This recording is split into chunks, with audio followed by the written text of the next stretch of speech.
Persib Bandung dengan PSIS Semarang berakhir tanpa gol dengan skor 0-0, dan di sini saya hanya ingin mereview aja untuk bagaimana pertandingan tadi sesuai dari pendapat saya, dan saya juga ingin membahas untuk kedua pelatih yang boleh dikatakan saya mengikuti Persib Bandung dan PSIS Semarang ini sudah lama sekali. Bahkan masih subscriber saya masih 60-an, saya sudah mengikuti Persib Bandung dan PSIS Semarang. Ya, dan ini saya akan memberikan evaluasi semuanya sesuai dari pendapat saya yang didasarkan juga dari statistik data kedua tim. Jadi kalian juga bisa periksa apakah omongan saya ini benar apa enggak dari statistik data tim Persib Bandung dan juga PSIS Semarang. Di pertandingan kali ini ya, kita bahas sedikit, saya nggak mendapatkan apa-apa. Artinya strategi yang dilakukan oleh pelatih Persib Bandung dan PSIS Semarang di keseluruhan pertandingan ini 90 menit, saya nggak mendapatkan apa-apa. Saya nggak bisa mempelajari bagaimana strategi yang dilakukan oleh kedua pelatih ini melihat skor ini 0-0 tanpa gol hingga memang berakhir tanpa gol. Ini benar-benar nggak ada perubahan strategi baik dari PSIS Semarang dan juga Persib Bandung. Dan yang saya ingin komentari ya di sini, Persib Bandung kenapa lebih banyak membangun serangan ketimbang PSIS Semarang? Karena pemain Persib Bandung di lini sayap atau pemain depannya ini lebih memiliki skill individu dan juga speed. Ini lebih baik ketimbang dari pemain PSIS Semarang. Ini yang saya lihat sesuai dari pendapat saya. Jadi terlihat Persib Bandung lebih banyak mendominasi serangan dan PSIS Semarang cenderung lebih bertahan. Nah, ini yang sudah saya katakan berkali-kali di review saya, termasuk kemarin saya sudah bahas pelatih Dakan Djukanovic ya. PSIS Semarang ini seperti terlihat lebih bermain defensif di setiap pertandingan. Bahkan terakhir saya nonton ya saat kalah lawan Madura, imbang lawan Persebaya, imbang lawan Persik Kediri, dan kemarin kalah ya dari Barito Putra. Ini lebih cenderung bermain bertahan dan mengandalkan serangan balik. Oke, ini saya lihat datanya bahwa PSIS Semarang di lini belakangnya sangat baik. Saya setuju, lini belakang dari PSIS Semarang sangat baik. Boleh dibilang di 7 pertandingan terakhir sangat baik.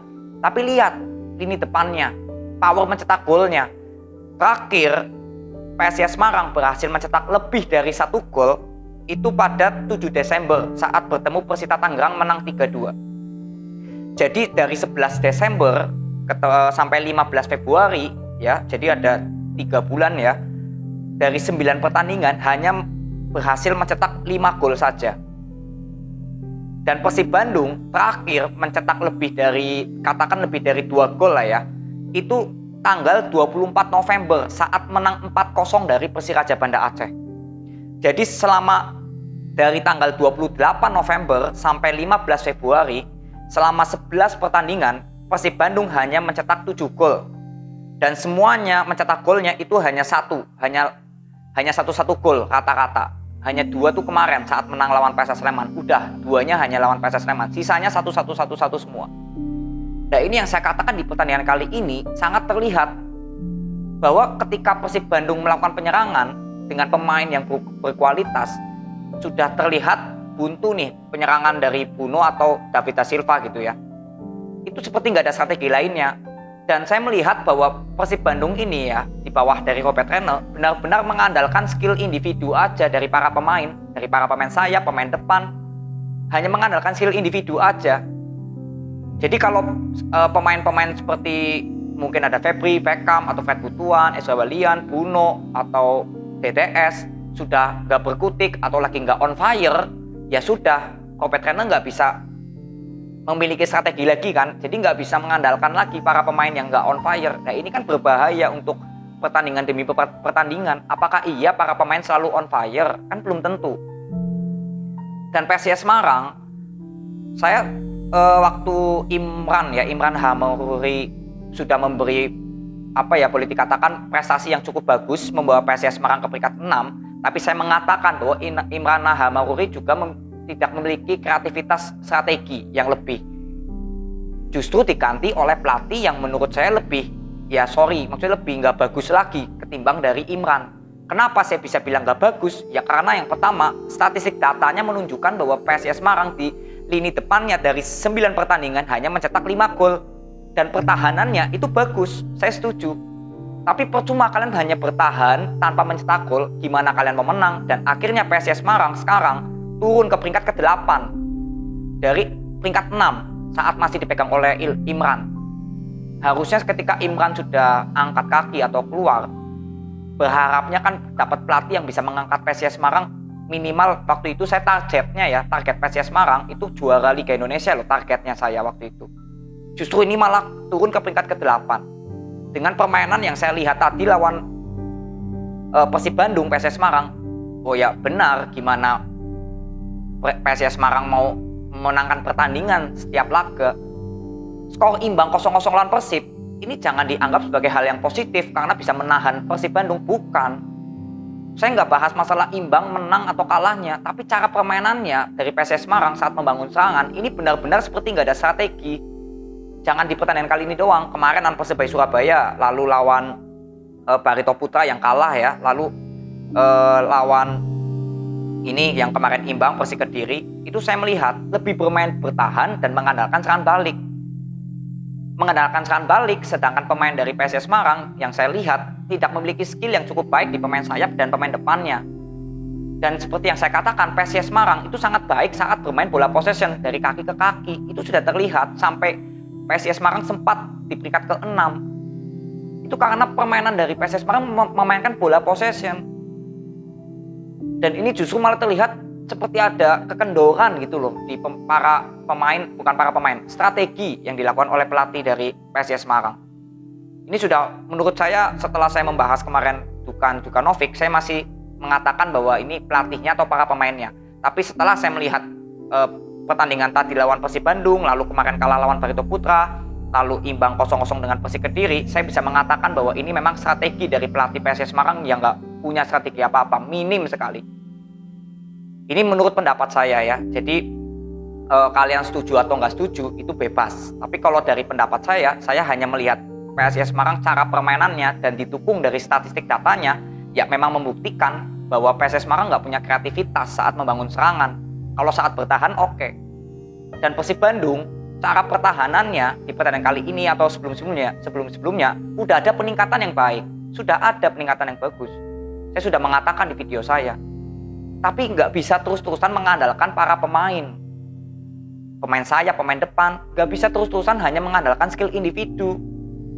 Robert Trainer juga harus memiliki strategi yang pasti, yang tetap. Bagaimana cara memainkan bola possession atau variasi serangan agar nggak hanya bertumpu kepada satu pemain, dua pemain. Ketika para pemain ini hilang, ya aman-aman aja untuk Persib Bandung karena memiliki strategi, tapi nggak mengandalkan skill individu terus. Ketika pemain nggak on fire, ya gimana? Seperti pertandingan kali ini, banyak melakukan serangan. Bruno, TTS, berapa kali melakukan shoot yang cukup berbahaya. Memang masih banyak yang bisa ditepis atau goal kick ya, off target. Tapi variasi serangannya ya seperti itu aja, mengandalkan skill individu banget. TTS, Bruno ya, iya itu yang mengandalkan skill individu. Dan kalian lihat permainan dari Ezra Walian, Beckham Putra atau Feby Haryadi yang bermain, gak terlihat sama sekali cara permainan sayap ini karena sudah seperti terpaku dengan permainan TTS dan juga Bruno. Ini yang menurut saya ya, ini benar-benar saya sudah berusaha untuk, saya ini boleh dibilang sangat mengikuti PSIS Semarang dan Persib Bandung ini sangat mengikuti saya. PSIS Semarang ini waktu itu masih di peringkat ke-6, saya berharap PSIS Semarang ini bisa minimal menjuari Liga Indonesia. Target saya itu saat itu PSIS Semarang ke situ arahnya. Makanya saya bilang Imran ini nggak punya strategi. Karena saya berharap Imran diganti oleh pelatih yang bisa mengangkat PSIS Semarang lebih naik lagi ke peringkatnya. Menjaga asa juara Liga Indonesia. Justru ini malah turun ke peringkat ke-8. Dan Persib Bandung ini sudah bagus sebenarnya peringkat ke-4 ya sekarang sementara. Tapi bagaimana kalau dengan permainan mengandalkan skill individu terus, ingin memenangkan pertandingan gitu loh. Kalau nggak memiliki opsi strategi. Ya, jadi ini saya minta maaf untuk pendukung dari Persib Bandung dan PSIS Semarang jika ada omongan saya yang terlalu lantang, tapi ini menurut pribadi saya sendiri ya. Dan anggap saja saya sebagai fans dari Persib Bandung dan PSIS Semarang, saya berhak untuk menyuarakan pendapat saya, unek-unek saya yang saya ingin pengen kasih tahu kepada kalian nih, apa yang menjadi unek-unek saya nih di PSIS Semarang dan Persib Bandung. Intinya ya strategi yang dilakukan oleh pelatih masing-masing tim. Bukan menyalahkan pemain-pemainnya, enggak. Saya enggak menyalahkan para pemain PSIS Semarang maupun Persib Bandung kok. Saya enggak pernah menyalahkan pemain. Saya hanya ingin melihat bagaimana strategi yang dilakukan oleh kedua pelatih, baik di lapangan, di dalam lapangan selama 90 menit. Saya nggak punya catatan apa-apa untuk pertandingan kali ini, karena nggak ada yang bisa saya nilai strateginya dari kedua pelatih ini di cara permainan kedua tim tadi lawan PSIS Semarang dan Persib Bandung. Jadi itu aja evaluasi yang saya bisa berikan. Saya berharap kalian sebagai fans Persib Bandung dan PSIS Semarang harus terus mengkawal untuk tim kesayangan kalian, Persib Bandung terutama yang sedang menjaga asa juara Liga Indonesia, dan PSIS Semarang ini yang justru penurunan performnya sangat luar biasa ya. Dan ya semoga ini bisa menjadi boleh dibilang evaluasi lah. 6 pertandingan PSIS Semarang tanpa menang ya. Ini pertandingan ke-6 tanpa kemenangan. Itu evaluasinya ya. Jadi itu aja yang aku bisa berikan kepada kalian. Terima kasih yang sudah nonton hingga akhir. Respect buat kalian. Nanti kita coba untuk bahas di perkembangan untuk Persib Bandung dan PSIS Semarang untuk di bawah pelatih dari kedua ini ya, tim ini. Thank you. See you.